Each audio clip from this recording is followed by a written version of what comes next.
Hello, in this video I'm gonna show you how to use continuity camera to use your iPhone as a webcam on your Mac.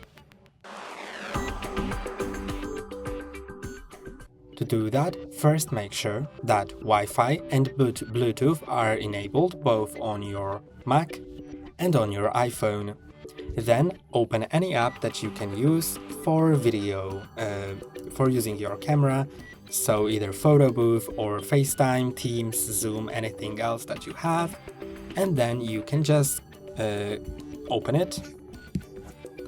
So let's open it.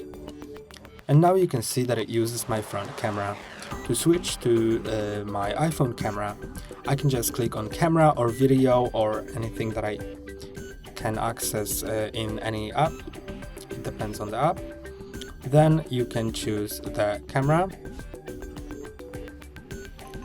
And now it uses my camera from my iPhone. I can rotate it and it doesn't rotate. It stays in place. So it's really great for streaming video. You can just use it like that. And then to switch back to your FaceTime camera, do that again. And if that doesn't work for you for some reason, that may be due to continuity being disabled on your iPhone.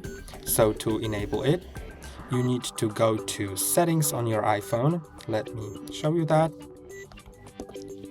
And in settings of your iPhone, go to General, AirPlay and Continuity, and make sure that continuity camera is on. Also, make sure that you are signed in to the same Apple account on both your iPhone and your MacBook. And that's all for today. Don't forget to like and subscribe. See you next time.